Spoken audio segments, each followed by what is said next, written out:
Bonjour à toutes, bonjour à tous. Aujourd'hui, je vous présente un petit travail de veille.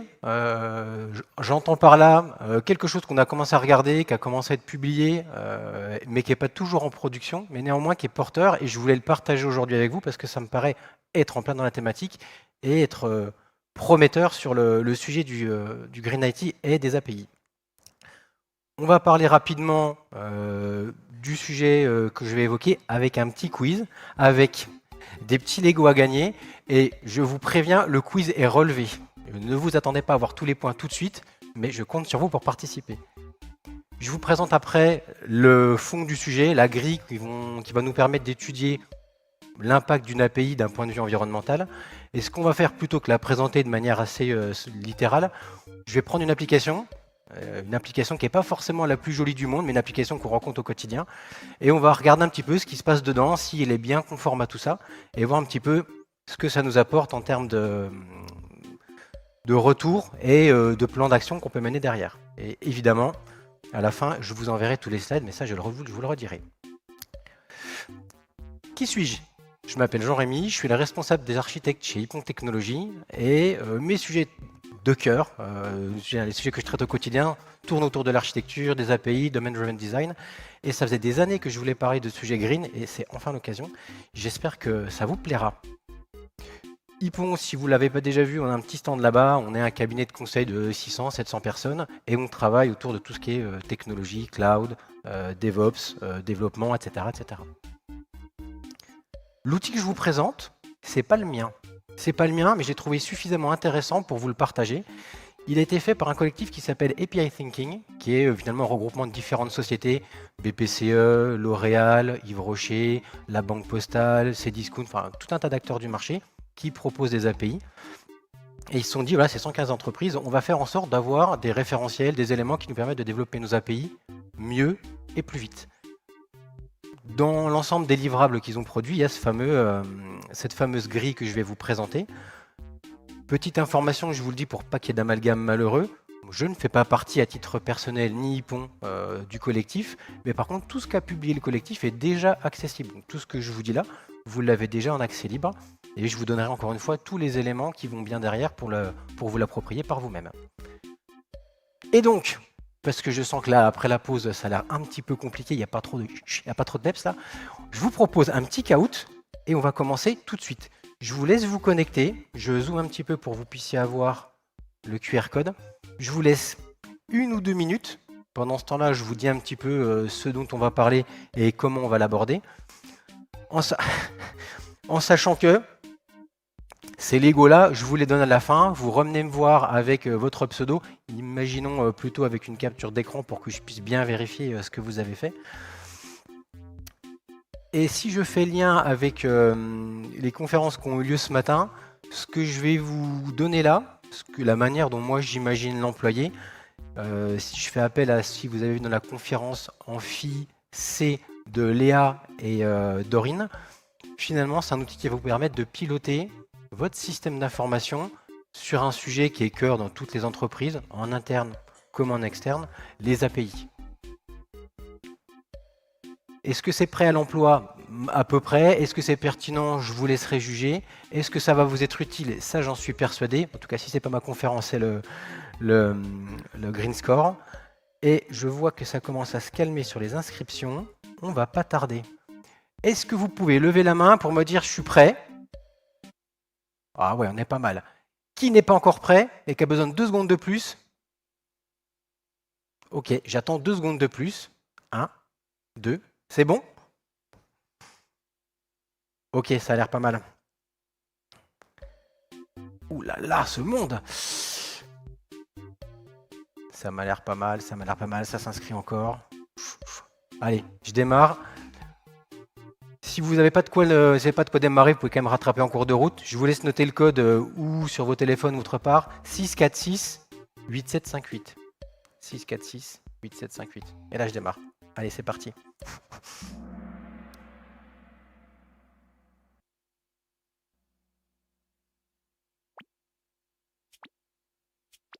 La question du début, facile. Du moins, au début, on va parler globalement de l'univers des API. Ça devrait être simple pour vous. Ça devrait. Qu'est-ce que ça veut dire API? Facile, facile, c'est cadeau. Petit rappel, plus vous répondez vite, plus vous avez de points. Ok, on est pas mal. On n'est pas si bien que ça. On n'est pas si bien que ça. Il y a un quart de la population qui a répondu à côté de la plaque. Et c'est que le début. Ok, API, Application Programming Interface, pas de sujet. Question d'après. Ah, pardon. Moi aussi, je t'aime, Patrick. Allez, question d'après. Tout de suite plus corsé. Une API en GET, c'est quoi le retour nominal? C'est quoi le code retour? Oh, ça répond à une vitesse.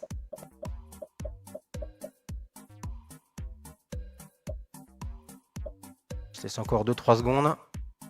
Mais on doit approcher du total des scores. Ouais, allez, ça va dérouler. Facile, gros sujet, grosse réponse. Code 200, évidemment, un get, code 200, facile. Vous comprendrez après pourquoi j'aborde tous ces petits points. Et Maxime passe devant.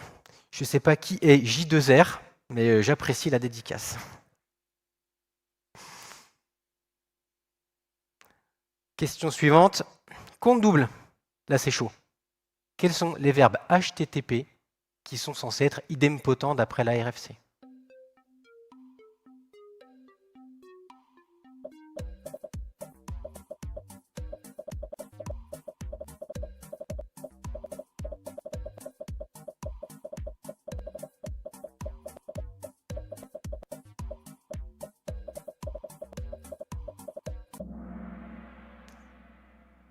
Alors, difficile de voir quelles sont les réponses qui sont appropriées ou non. En résumé, idempotent, je fais plusieurs fois le même appel, ça donne toujours la même réponse. Donc, pour une partie, je peux les mettre en cache. Ça a un gros intérêt, évidemment, dans la dynamique qui nous concerne. Donc, head, option, put, delete, qui finalement fournissent le même résultat, et get de manière assez évidente. Ouh, Lionel. Alors, je rappelle à toutes fins utiles que mes collègues Hippon n'ont pas le droit de jouer. En tout cas, ce n'est pas vous qui aurez les cadeaux. Des augmentations peut-être. Autre sujet, numérique responsable. On fait un petit détour par là. Là, je fais appel à vos connaissances qui sont un peu plus larges sur le domaine du Green IT. C'est quoi une ACVN? Dans la thématique éco-responsabilité.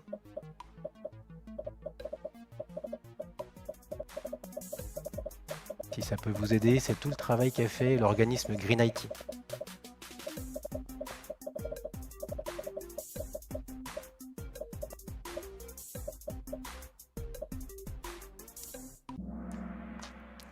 Une analyse du cycle de vie numérique. Une analyse de vie du cycle numérique, je vous explique juste après ce que c'est, mais comme je sais que le contenu, vous n'en avez rien à faire, c'est les cadeaux qui comptent, je regarde tout de suite qui gagne. Benoît, Charbide et Abret. Des prénoms parfaitement compréhensibles, je vois Abret, très bien. Une analyse du cycle de vie numérique, c'est une analyse qui prend l'intégralité d'un produit, d'un service, d'un bien, et cette étude-là, elle se concentre sur tout ce qui va faire le cycle de vie du produit.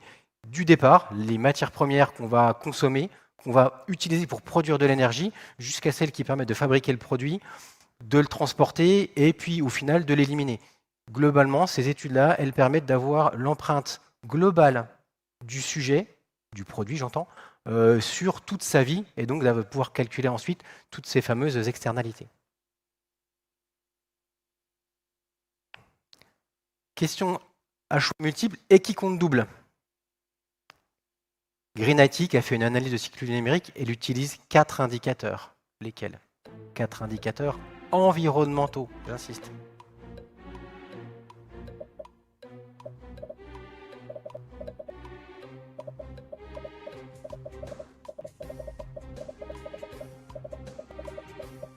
Je vous ai dit, hein, c'est pas facile.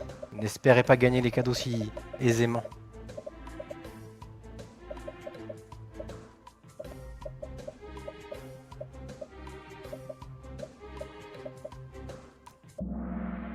Les 4 indicateurs qui sont utilisés par l'organisme Green IT, c'est l'épuisement des ressources abiotiques, donc toutes celles qui ne font pas appel aux vivants, charbon, etc., etc.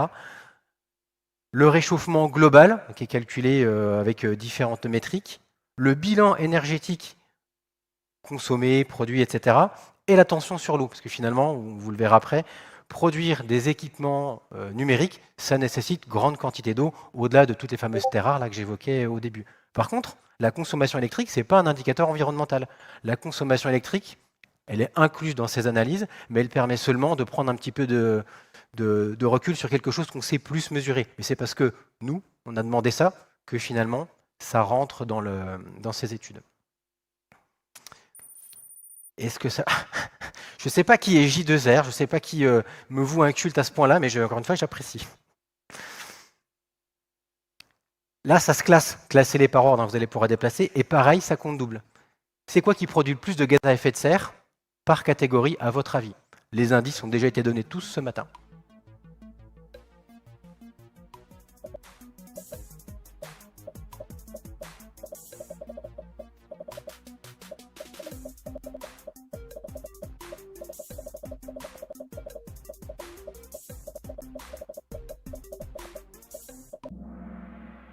Ce qui produit au global le plus de gaz à effet de serre, je vous montre un petit tableau juste derrière, mais c'est sans commune mesure les équipements des utilisateurs, vos équipements portables, tablettes, ordinateurs, télévisions, etc. etc. C'est cette analyse du cycle de vie numérique faite sur l'ensemble de la consommation qui nous permet de le dire. Je vous montre après un peu le détail. Ok. Voilà le petit tableau que je voulais vous montrer de l'Institut de Green IT.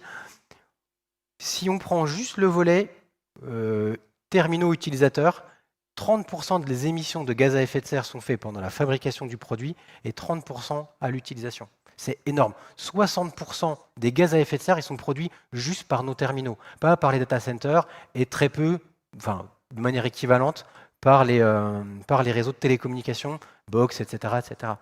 Finalement, si on va avoir un impact fort, ce n'est pas dans cette conf-là qu'il fallait venir, c'est tout ce qui est finalement design et production de matériel. Néanmoins, vous verrez pourquoi, quand on parle d'API, on traverse toute cette chaîne pendant la phase d'utilisation. Et c'est là-dessus qu'on ira agir.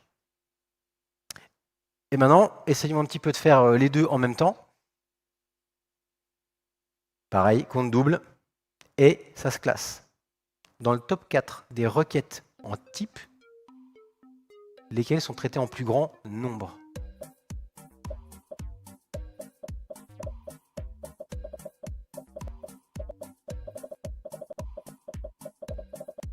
Et il y a un piège.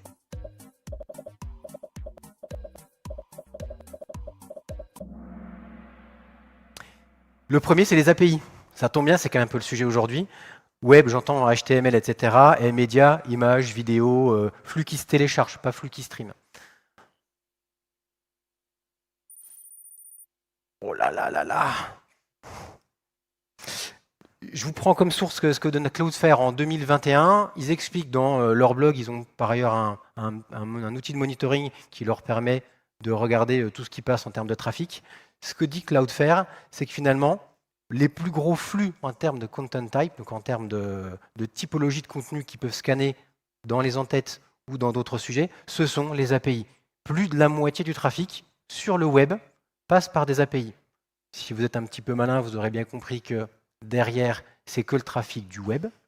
Ce n'est pas le trafic de toute l'entreprise, mais c'est suffisamment conséquent pour qu'on dise s'il y a quelque chose à aller chercher, c'est probablement là.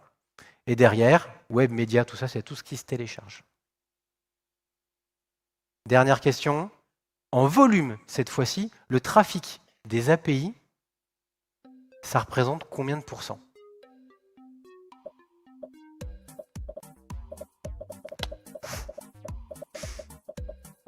Si vous vous posez la question, c'est pas très loin de mon année de naissance. Je ne sais pas si ça vous aidera.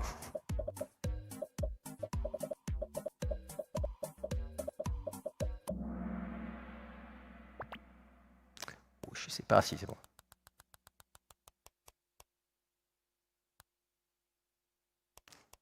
Je sens la flip là dans les regards. Ah non, ma réponse, le cadeau, le cadeau. 83%. 83% selon Akamai, le trafic, c'est des API, tout simplement. Bon, j'imagine que maintenant, vous avez compris où je voulais en venir.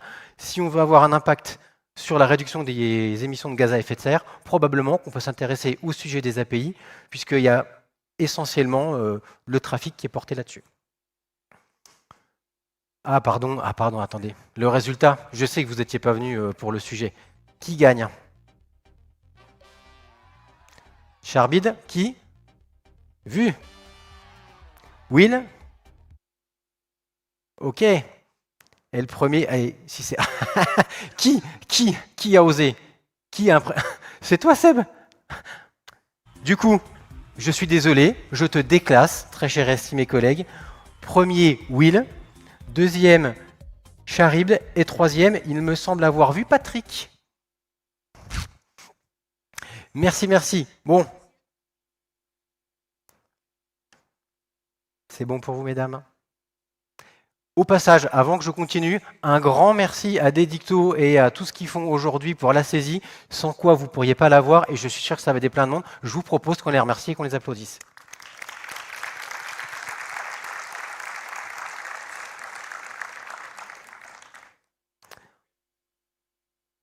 Je ne sais pas si tous mes collègues diront ça, mais comme je suis un mec sympa, tout ce que vous allez voir là, c'est déjà disponible sur SlideShare.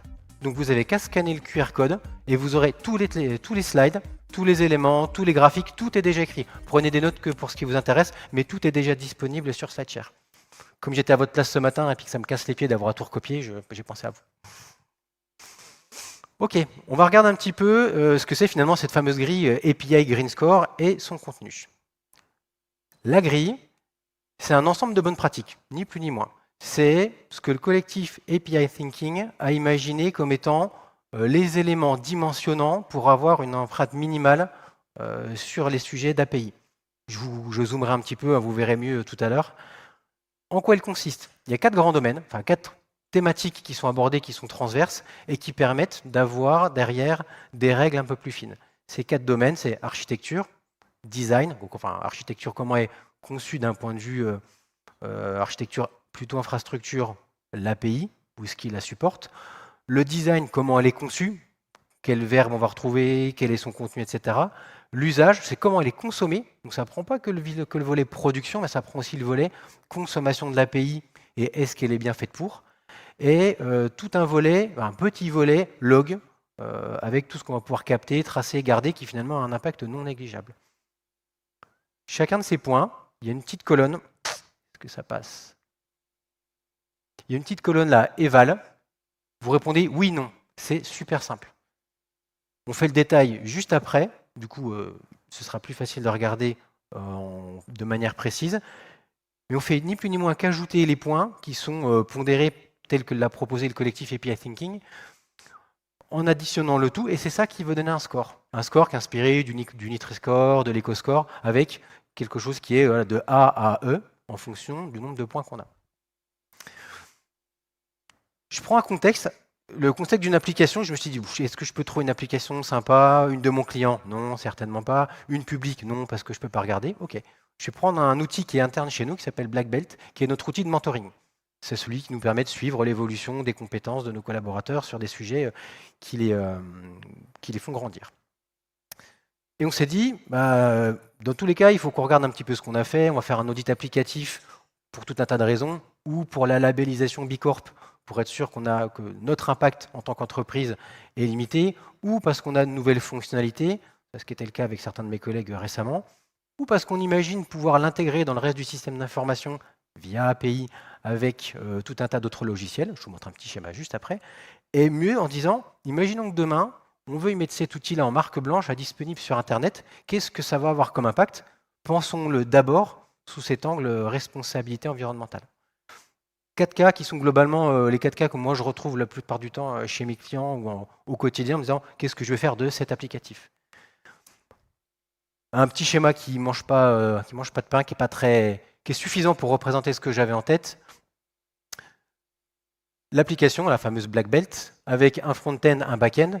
Si vous avez déjà vu un petit peu des éléments là sur notre blog sur Ripon, on a contribué pendant longtemps à un framework qui s'appelle Gipster. L'application est faite à base de Gipster. Donc un back-end en Java, un front-end en Angular. Et on imagine que le reste du système d'information vient appeler ces applications au travers d'une gateway. Et si on le mettait à l'extérieur, on mettrait éventuellement une autre d'autres éléments de connectivité. Je ne rentre pas plus dans le détail, je reviendrai après sur ce schéma-ci. Ce qui m'importe, c'est surtout qu'on aille calculer le score de cette fameuse ou de ces fameuses API qui sont exposées par les services de mon application. Alors, la grille, elle est là. Hop. Je pense que c'est suffisamment lisible. Est-ce que c'est lisible pour vous au fond? Si c'est non, vous aviez qu'à vous rapprocher de toute façon. On va commencer par les sujets qui sont plutôt teintés architecture. Hop. Et du coup, on va essayer de répondre objectivement à chacune des questions. Et en fonction du temps qui me restera, j'accélérerai un petit peu parce que peut-être que ça ne vous passionnera pas jusqu'au bout. Alors, première question, est-ce que cette application, elle utilise un système événementiel pour éviter que mes consommateurs aient systématiquement à appeler un endpoint de type statut en disant « Est-ce que tu es prêt? Est-ce que tu es prêt? Est-ce que tu es prêt? Est-ce que tu es prêt ?» Non, ce n'était pas prévu pour.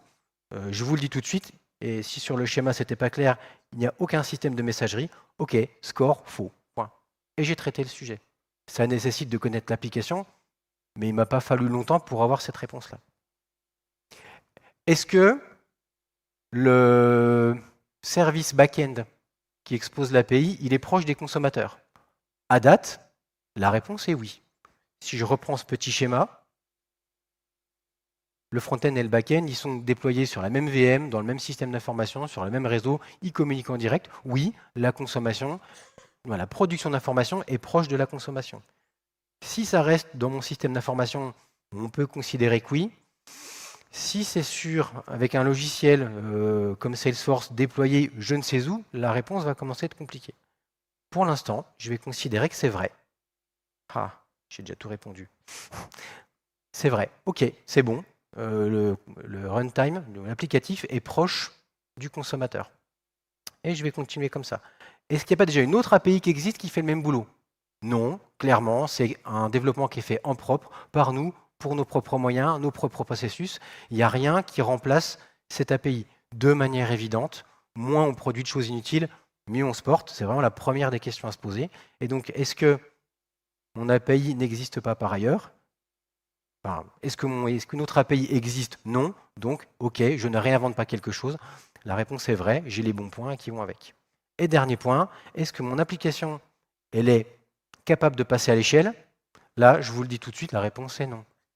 La réponse est non. Alors, ça fait sourire mes collègues qui connaissent bien l'application. Cette application, elle est déployée de manière unitaire. Il n'y a qu'une seule instance à chaque fois pour la partie back et la partie front. Et en même temps, ça répond bien à nos besoins. On est 700 dans l'entreprise. Est-ce qu'on a besoin de quelque chose multi-instancié alors qu'on ne se connecte pas tous les jours dessus? Non, a priori non. Si demain, j'ai besoin d'aller un cran plus loin pour aller la déployer sur le net avec en marque blanche ou la vendant à d'autres, là, il faudra peut-être que je me pose la question. Pour l'instant, je considère que c'est vrai. Pas de gros besoins à date.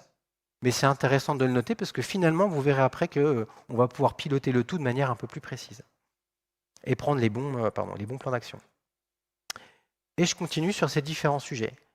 Est-ce que derrière, les API qui sont exposés, c'est du JSON ou c'est du XML? Hop. Plutôt que de vous mentir et puis de vous raconter ce que je dis comme j'ai envie depuis tout à l'heure, vous vous doutez bien, en regardant le contrat OpenAPI Specification de mon API, que derrière, on est sur du JSON. De manière évidente, JSON consomme moins que du XML. Et si vous êtes un petit peu taquin, vous me direz oui, mais si tu voulais faire encore mieux, tu aurais pu faire du binaire. Oui. Ou du GraphQL, pourquoi pas? Enfin, du GraphQL avec d'autres formats, etc., etc. Mais à date, oui, JSON, ça consomme quand même moins que XML. Donc, je passe le point à vrai. Si je fais une nouvelle API, est-ce que je peux mettre en place du cache? Non. Non, on ne s'est pas posé la question du cache parce qu'on a voulu faire le travail vite, pas forcément super bien à cet endroit-là, et on ne s'est pas posé la question du cache pour les API. Ben, ok, il n'y a pas de débat. Est-ce que j'ai du cache? Non.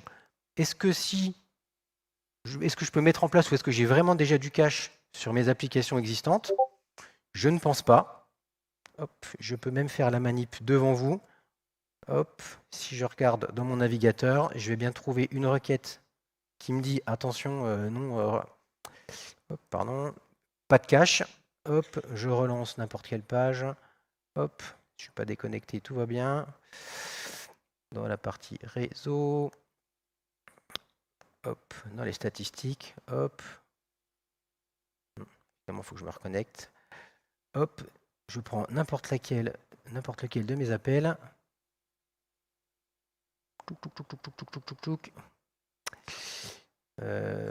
Dans les headers, dans les en-têtes, j'étais dans les en-têtes. J'en ai pas sur celle-ci, mais dans tous les cas, si j'ai pas de requête comme quoi j'ai pas de header qui accepte du cache, ok, j'ai pas de cache. Ok, je vais pas tourner autour du pot. Donc non, pas de condescendance, enfin pas de complaisance pardon, avec la règle. Est-ce que derrière, je suis capable de mettre en place du cache? Non. Ok. Et je vais continuer ces différents éléments au fur et à mesure. Je ne vais pas tous vous les passer. J'ai déjà fait le petit calcul pour être sûr. Vous savez, le au cas où ça plante. Je vous le montre juste après.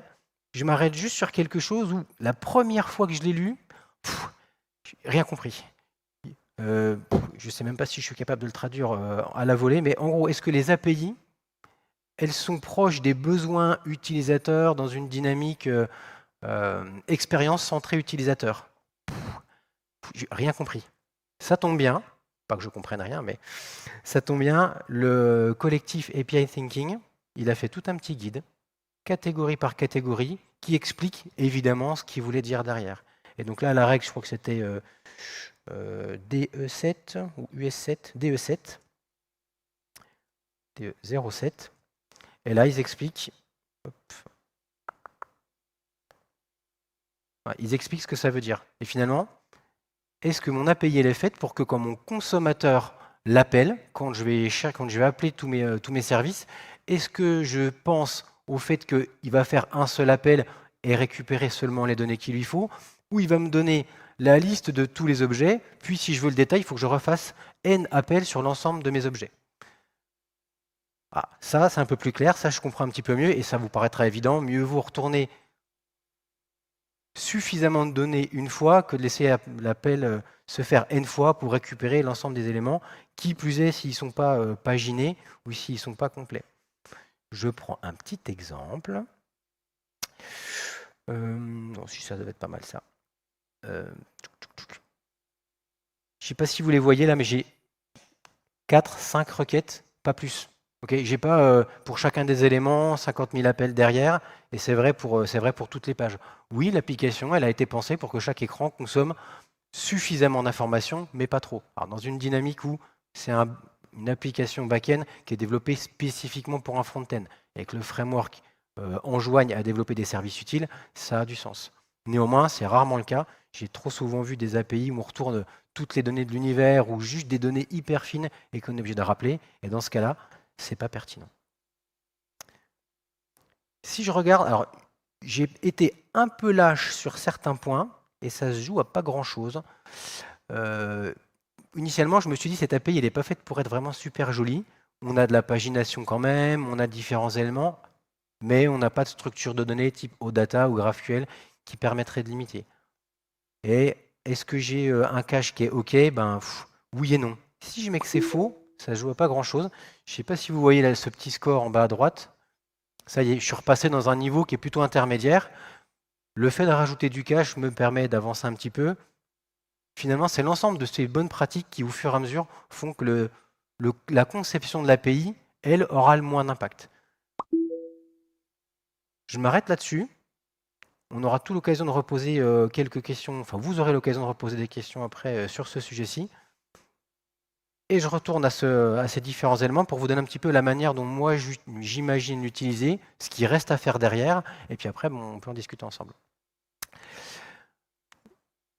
Je vous repasserai en accéléré l'ensemble des catégories. Il n'y a pas un alignement parfait entre ce qui est étudié et l'ensemble des domaines qui peuvent concerner les bonnes pratiques d'API.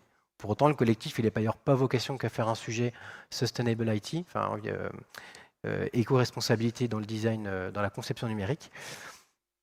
Néanmoins, l'ensemble de ces bonnes pratiques et les règles associées sont décrites de manière plus fine dans ce guide dont je vous faisais part tout à l'heure. Je prends juste un exemple pour vous montrer le sujet et la profondeur qu'ils y amènent. La gestion du cycle de vie de l'entreprise, à l'instar de l'analyse du cycle de vie numérique, a pour vocation à s'assurer que mon API, du moment où elle est conçue jusqu'au moment où elle est décommissionnée, on a tous les bons éléments qui vont autour. Et ce guide rentre dans le détail plus précisément en posant ces questions qu'on doit se poser nous-mêmes. Est-ce que j'ai par exemple un référentiel de mes consommateurs? Est-ce que je sais qui va consommer mes API? Ça paraît simple, mais ça n'est pas tant que ça. Surtout dans les entreprises, il y a 3, 4, 5 000 applications dans les grands groupes. C'est des questions qu'on se pose systématiquement. Est-ce que je suis capable d'identifier qui les consomme? Combien j'ai de versions en parallèle? Est-ce que je sais le nombre d'appels que je vais avoir sur chacun de ces services? L'idée, c'est pas tant de dire oui, je sais et point. C'est dire je sais, je maîtrise et je suis capable de réagir. Alors, comme dans n'importe quel audit, on va regarder les différents points qui nous semblent intéressants. Et tous ces petits commentaires que je mettais dans la grille pour vous dire oui, c'est important, non, attention, ah, je sais pas, c'est ce qui va permettre après de donner un petit peu de profondeur à ce simple oui-non que sont les critères vrai-faux. Et derrière, ça propose un ensemble d'indicateurs qui sont pour le coup assez classiques dans le monde des API, notamment cet indicateur phare là, de combien de temps il faut pour qu'un de mes clients fasse son premier appel sur mon service. Est-ce qu'il est facile à utiliser, etc. etc. Voilà ce que va proposer le collectif API Thinking avec un ensemble de règles et un ensemble d'éléments qui permettent de bien concevoir ces API. Et il donne un ratio par rapport à l'empreinte de ces règles sur le score. Là, aujourd'hui, dans l'éco-score que je viens de vous présenter, 20% de la note est attribuée au cycle de vie des API. Et tout ça, finalement, c'est l'ensemble de ces bonnes pratiques qui va nous permettre de regarder l'impact de l'API au global sur l'environnement. Je vous passe les autres. Comme je vous le disais, vous aurez tout le support. Il est déjà disponible sur SlideShare. Je vous laisserai le regarder. Puis mieux que ça, je vous encourage à aller regarder vraiment le travail d'API Thinking sur le sujet. Ce que moi j'en retiens, et ce que je veux partager avec vous, c'est que cet outil-là, il est simple. Bon, je n'ai pas répondu à toutes les questions avec vous en live, mais pour peu que je connaisse un petit peu le contexte de l'application, une demi-journée, une journée maximum, ça va permettre de comprendre où en est mon API. Okay, ce n'est pas parfait, ce n'est pas fameux, mais c'est simple et ça me permet de faire un diagnostic rapide. Si vous avez suivi la conférence de Dorine de ce matin et de Léa, même sujet, 5 questions. En 5 questions, je sais évaluer à peu près où j'en suis. Et c'est le premier point de départ pour cartographier les impacts à avoir sur un système d'information. Et dans ce même amphi, Cyril Bellet, là, qui est au 3e rang, au 4e rang devant moi, fait une conférence sur un sujet similaire sur la dette technique. Et c'est ni plus ni moins que ce type de scorecard qui nous permet d'évaluer où en sont les différents services qu'on propose. Par contre, ça, le défaut de ces avantages, c'est que si c'est simple, c'est probablement incomplet. Je ne suis pas passé précisément sur le nombre d'appels, même si c'était écrit, je ne rentre pas dans le détail de est-ce que tout est fait bien comme il faut, ça reste sommaire. Mais voilà, quand on veut commencer par quelque chose, pour moi, c'est un très bon point d'entrée. L'autre élément qui est important et qui pourrait peut-être dénoter avec tout le travail que peuvent faire des ingénieurs, SRE, des personnes qui s'occupent de manière plus proche de l'infrastructure, c'est que je suis incapable avec ça de calculer réellement l'impact sur les gaz à effet de serre, sur la consommation électrique, etc. etc. Par contre, là où les mesures de délai de consommation d'électricité, etc., me disent oui, je suis à tel endroit, ça donne le chemin pour agir sur les causes. Je n'ai pas la conséquence, c'est difficile à mesurer, mais au moins sur la cause, j'ai un bon angle d'attaque. Et si je n'ai pas non plus de méthode globale qui me permette d'adresser tous les plans dans le bon sens, sans se recouper, à minima, ça adresse bien tout le plan applicatif, celui que moi, en tant qu'architecte solution, j'étudie le plus souvent. La partie usage, je la délègue à la phase du dessus, et c'est aussi elle qui va impacter la consommation sur le terminal. Et le dernier point, la manière dont moi je souhaite m'en servir, c'est plutôt comme un indicateur. Okay, je vois où en est mon API, je vois à peu près ce que j'ai à faire. La pondération qui est proposée par le collectif API Thinking, elle est intéressante, elle est adaptable. Si elle est adaptable, ce n'est pas une mesure qui va pouvoir être absolue pour tout le monde, mais à minima, avec cet indicateur, si demain je dois mettre un coup de balai, je sais quoi faire. Okay, ça m'arrive souvent de faire des audits avant une vente d'un produit, avant une mise sur le marché, ou parce qu'on sait qu'il y a un patrimoine qui est un petit peu obsolète. Ben ça, c'est un indicateur de plus qui me sait dire ça, je peux améliorer ou ok, c'est suffisant par rapport à mes ambitions. Par contre, c'est pas suffisant, c'est pas parfait. Et si là j'ai tout fait à la main, il y a quand même un paquet de métriques, notamment sur l'usage, qu'on pourrait récupérer de manière automatique ou dans des barrières qualité. Notez que je fais l'effort pour la traduction. J'imagine que vous avez tous les termes anglais derrière, mais parlons de barrières qualité. Je pourrais les mettre dans des barrières qualité pour dire non, ça passe pas. J'ai fait tant d'appels, le contenu de mon API est trop important, je ne le prends pas, je repousse. Ou au moment de l'exécution, derrière une gateway, de se dire attention, tiens, là j'ai dépassé tant d'appels, tant de volume, oui, je peux collecter ces métriques et ça permettrait d'alimenter plus favorablement et plus automatiquement cette grille-là, sous réserve de mesures appropriées. Et je vous le disais, je l'ai fait dans d'autres contextes avec d'autres éléments et je fais encore une fois écho à ce que Cyril vous présentait l'an dernier sur le sujet. C'est un bon indicateur qui se met dans un référentiel d'entreprise. Un référentiel d'entreprise, j'ai tout mon patrimoine. Pour d'autres, appelons ça une CMDB, ça pourra suffire. Mais dans un référentiel d'entreprise de l'ensemble de mes applicatifs, je mets dans mon métamodèle toutes les informations qui m'intéressent, de la version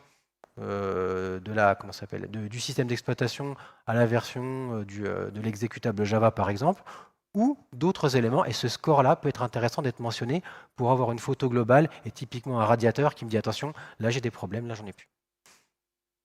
Et quelque chose qui intéresse le collectif, j'ai pu échanger ou par certains messages ou entendu les messages qu'eux-mêmes portaient, ces valeurs-ci, aujourd'hui, elles n'ont pas de répercussion dans l'absolu. Ce calcul ne m'est propre que dans mon contexte, et qui plus est, si je modifie le scoring et le score et la manière de le calculer, bon, bah, ça n'a plus de valeur commune, mais c'est un petit peu finalement, ça parlera à tous mes amis agilistes, c'est comme finalement comparer des vélocités. Okay, si je modifie les règles intrinsèques, il n'y a pas de débat, c'est pas comparable. Par contre, en admettant qu'on fasse un petit peu l'effort de remonter ces informations, surtout adjointes de sondes ou d'éléments qui permettent de dire techniquement combien ça pèse, combien ça coûte en termes de consommation, en termes de production de gaz à effet de serre, là, on serait capable de faire une meilleure approximation de la pondération des résultats.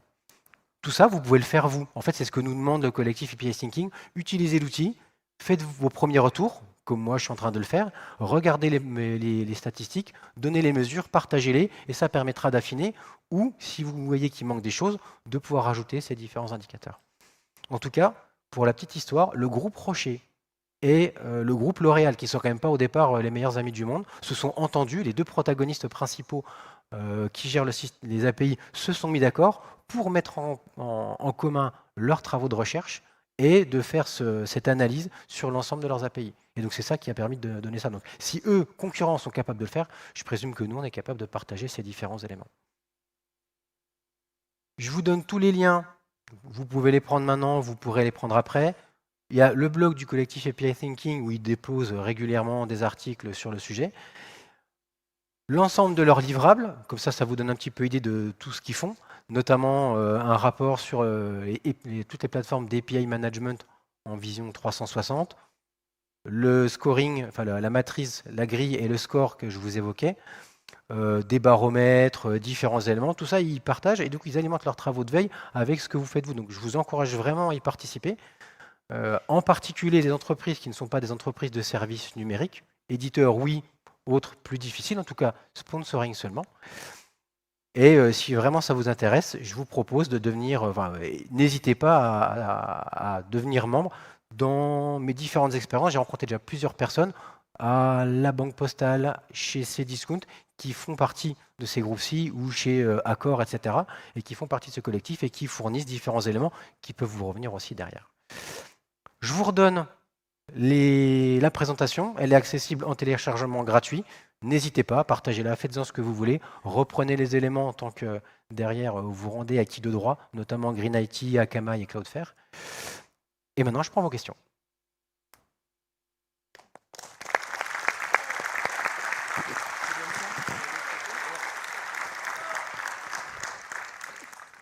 Des questions qui n'ont pas de rapport avec les Lego. Merci Jean-Rémy. On va voir s'il y a des questions.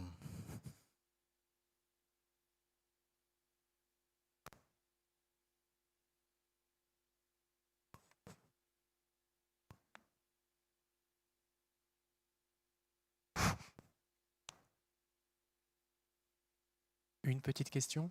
Bonjour, merci. J'ai du mal un peu à comprendre à quel niveau de granularité on appliquait en fait la grille de score. On parle d'API, mais je pense qu'il y a certaines règles qui s'appliquent plutôt à juste un endpoint Oui. plutôt qu'une API en entier. Est-ce que l'idée c'est de commencer par l'application en global et puis après de descendre dans les détails? Très juste, très bonne question, je te remercie Cyril. Ça s'applique pour l'instant à la maille d'une API. J'ai fait l'amalgame API-application. Merci d'ailleurs de me faire penser que j'ai une conférence sur les microservices qui traite de ce sujet-ci. Mais néanmoins, oui, à la maille de l'API, c'est déjà une maille suffisante. Et finalement, dans les référentiels d'architecture d'entreprise, on va rarement beaucoup plus bas. Par contre, tu mets le doigt sur un sujet qui est un peu plus pointu. J'ai fait l'exemple sur une requête ou deux, mais en vrai, est-ce que j'ai du cache, c'est service par service. Est-ce que j'ai la bonne pagination, les bons paramètres pour faire mes requêtes automatisées? Ça mériterait d'être zoomé, d'avoir un zoom point par point sur l'ensemble des services. Et peut-être que, un des premiers retours que moi j'ai envie de leur faire, c'est que mieux vaudrait un pourcentage pour les services qui sont éligibles à ces critères-là, plutôt qu'un vrai faux. Ça manque de profondeur. C'est pas suffisant. Et derrière, je me trouve souvent embêté à dire oui, non, je sais pas. Donc oui, mieux vaudrait pour le faire service par service. Et c'était pas de travailler l'entraînement.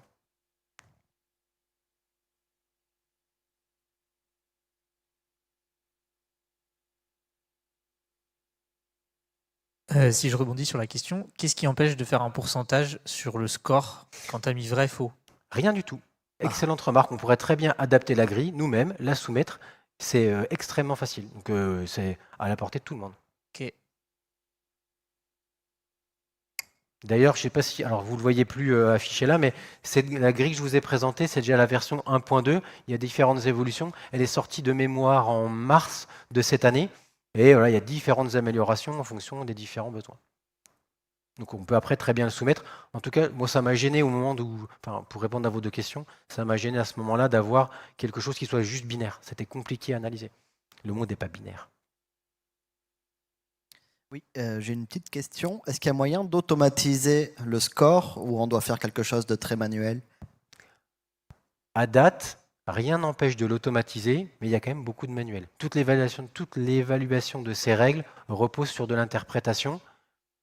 À mon avis, l'effort n'est pas énorme et ils l'ont dit dans plusieurs de leurs communications, ils font appel à volontaires. Si vous savez comment automatiser, si vous avez la volonté de faire cet effort-là, il y a, à mon sens, 25, 30, peut-être même 50% des règles qui pourraient être automatisées.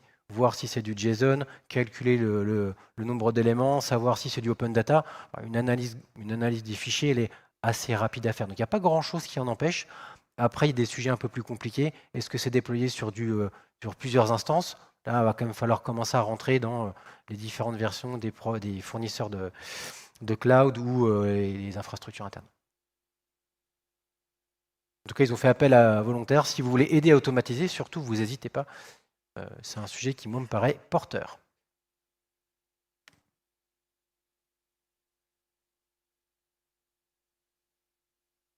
Et a priori, on n'a plus de questions. Merci beaucoup, Jean-Rémy. Je vous remercie.